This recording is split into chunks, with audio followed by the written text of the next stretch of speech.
રવિવારે સાંજે અમદાવાદની સિવિલ હોસ્પિટલમાં દર્દીના સગાએ સારવાર ન મળતા દર્દીનું મોત થયાના આક્ષેપ સાથે સિવિલના ટ્રોમા સેન્ટરના સ્ટાફ અને એક મહિલા ડોક્ટરને માર માર્યો હતો, જેના વિરોધમાં ડોક્ટરો કામ છોડી ટ્રોમા સેન્ટરની બહાર આવી ગયા હતા।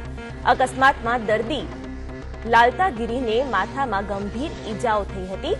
ડોક્ટરોએ બપોરે 2 વાગ્યે આઈસીયુમાં શિફ્ટ કરવાનું જણાવી સાંજના 8 વાગ્યા સુધી તેમના આઈસીયુમાં શિફ્ટ ન કર્યા અને સાંજે 8:15 કલાકે તેમનું મોત થયું હતું।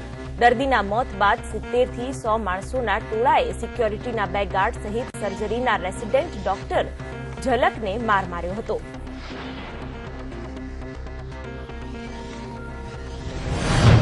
અમુક સગાઓ આવીને ત્યાં આગળ ટેબલ પર આવીને ગાળમગાળી કરી ગયા છે, મને ગાળો બોલી ગયા છે, મારા કલીગને બોલી ગયા છે। એ વખતે ત્યાં ઇવન કોઈ સિક્યોરિટી પણ હાજર નહોતી। અમે સિસ્ટરને પણ જાણ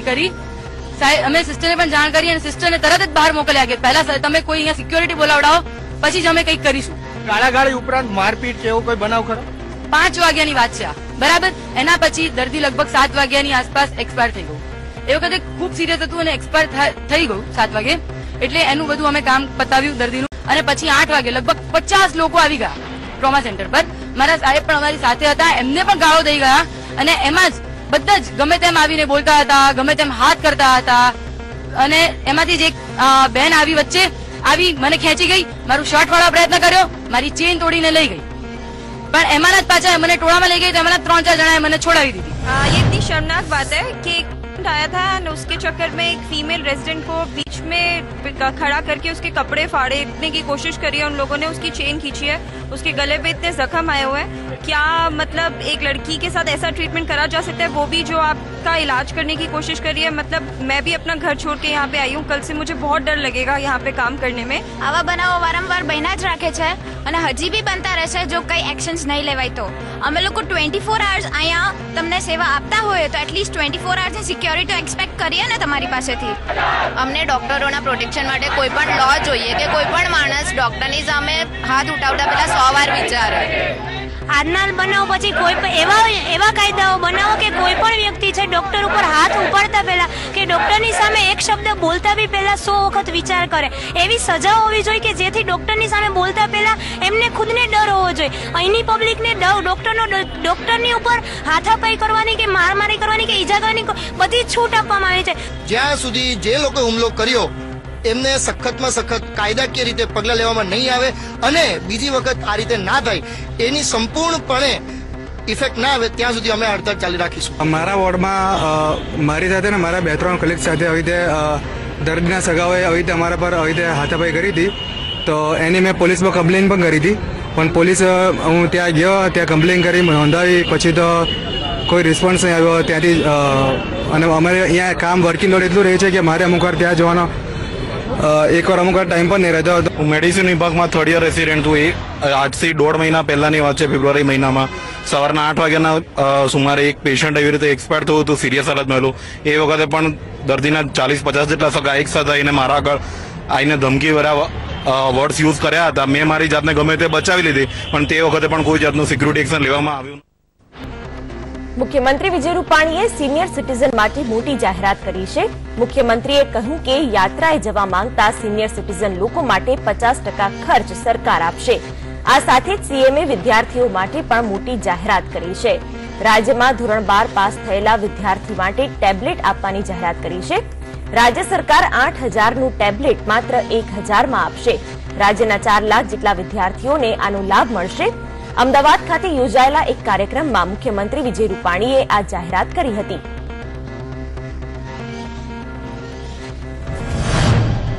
अभी हमने एक सीनियर सिटीजन जो 60 साल से बड़े हैं भाई और बहनों, वो गुजरात में यात्रा करे, धार्मिक स्थानों का दर्शन करे, वो यात्रा का खर्चा का 50% खर्च वो राज्य सरकार देगी। उस तरीके से एक नई योजना हमने डाली है। और जो 12वीं कक्षा में स्टूडेंट्स पढ़ रहे हैं वो जून में कॉलेज में जाएंगे। वैसे 4 लाख बच्चों को 8000 रुपया वाला टेबलेट हम 1000 रुपये में टेबलेट देंगे, पूरी दुनिया उसके मुट्ठी में होनी चाहिए। અમદાવાદના અડાલજ સ્થિત ત્રિમંદિર ખાતે મુખ્યમંત્રી વિજય રૂપાણીની હાજરીમાં સહકાર મહાસંમેલનનું આયોજન કરાયું। મહાસંમેલનમાં મુખ્યમંત્રી વિજય રૂપાણીએ જણાવ્યું હતું કે કોઓપરેટિવ મુવમેન્ટમાં ગુજરાત અગ્રેસિવ છે, તો સહકારી માળખા માટે સરકાર હંમેશા સાથે છે, હતી અને રહેશે। તો સરકારી યોજનાને અમલ કરવા સહકારી મંડળીઓને સજ્જ બનવા પણ સીએમ રૂપાણીએ જણાવ્યું છે।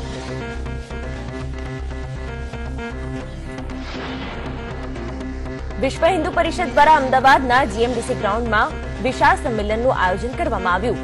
સંમેલનમાં વીએચપીએ 12 મુદ્દાનો માંગણી પત્ર રજૂ કર્યો હતો। આ સાથે જ હિન્દુ જ ફર્સ્ટનું સૂત્ર આપ્યું હતું।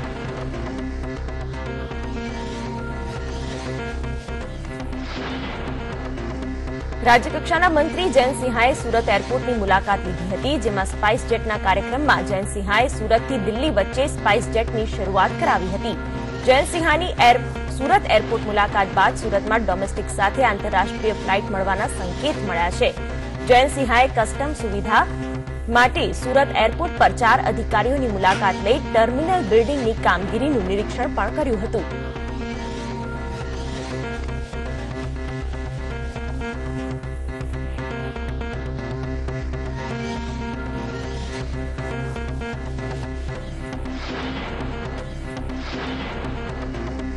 ગુજરાતમાં આમ આદમી પાર્ટી 2017ની ચૂંટણીની તૈયારીઓના શ્રી ગણેશ કરે ત્યાં જ ધમાલ શરૂ થઈ ગઈ છે। અત્યારથી ટિકિટની વહેંચણીને લઈને બગડાટી શરૂ થઈ ગઈ છે। રાજ્યના પાટનગર, ગાંધીનગરમાં આજે બૂથ કાર્યકર્તાઓનું સંમેલન હતું અને મોટી સંખ્યામાંથી રાજ્યભરમાંથી કાર્યકર્તાઓ પણ હાજર હતા, પરંતુ અચાનક જ શરૂ થઈ ગયું દંગલ। મંચની સામે છેડે બેઠેલા કેટલાક કાર્યકરોએ ઉહાપોહ શરૂ કર્યો અને બબાલ વધી ગઈ હતી।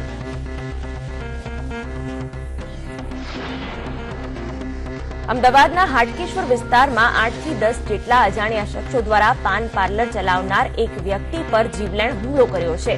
હાટકેશ્વરમાં રાધાકૃષ્ણ પાન પાર્લર પર કામ કરતા નીતિન તિવારી પર અજાણ્યા શખ્સો દ્વારા તીક્ષ્ણ હથિયારથી હુમલો કરવામાં આવ્યો હતો।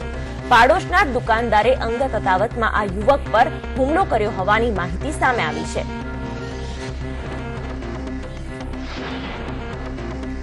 અમદાવાદના એલિસ બ્રિજ પાસેથી ઝડપાયેલા કોલ સેન્ટર મામલે વધુ 2 આરોપીઓની ધરપકડ કરાઈ છે। કોલ સેન્ટરને વોઇપ પ્રોવાઇડ કરનાર ડીલરને બાતમીના આધારે પોલીસે ઝડપી પાડ્યા છે। અમિત પ્રજાપતિ નામનો શખ્સ કલોલ પાસેથી ઝડપાયો છે, જ્યારે બીજો આરોપી દીપક શર્મા આબુ રોડ પરથી ઝડપાયો છે। દીપક કોલ સેન્ટર માટે નકલી આઈડી બનાવવામાં મદદ કરતો હતો, જ્યારે અમિત વોઇપ પ્રોવાઇડ કરતો હતો।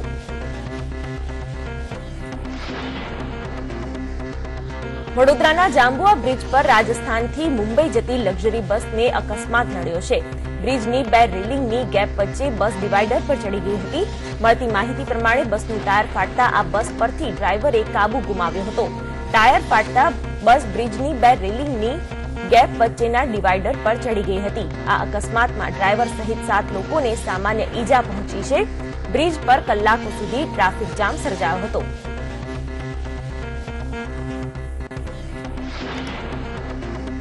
ગોધરામાં ટ્રક ચાલકે રસ્તો ક્રોસ કરી રહેલા માતા પુત્રને અડફેટે લેવાની ઘટના સામે આવી છે, જેમાં પુત્રનું ઘટના સ્થળે જ મોત થયું હતું, જ્યારે માતાને ગંભીર સ્થિતિમાં હોસ્પિટલ ખસેડવામાં આવી છે। રોષે ભરાયેલા લોકોના ટોળાએ ટ્રકને આગ ચાંપી દીધી હતી। દુર્ઘટના બાદ ટ્રક ચાલક ફરાર થઈ ગયો હતો।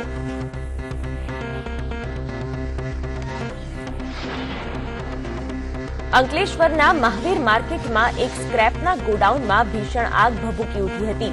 આગની ઘટનાની જાણ થતાં તાત્કાલિક ફાયર બ્રિગેડનો સ્ટાફ સ્થળ પર દોડી ગયો હતો। આગના પગલે 3 ફાયર ફાઇટરો ઘટના સ્થળે દોડી ગયા હતા અને પાણીનો મારો ચલાવી આગ પર કાબુ મેળવ્યો હતો। જો કે આગ લાગવાનું કારણ હજુ સ્પષ્ટ થયું નથી।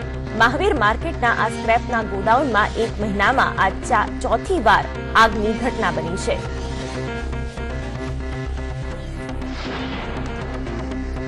વલસાડમાં આંગણવાડીની મહિલાઓની અટકાયત કરવામાં આવી છે। વલસાડમાં કપરાડાના નાના પોંધા ગામે વિરોધ કરવા જઈ રહેલી 400 જેટલી મહિલાઓની અટકાયત કરવામાં આવી છે।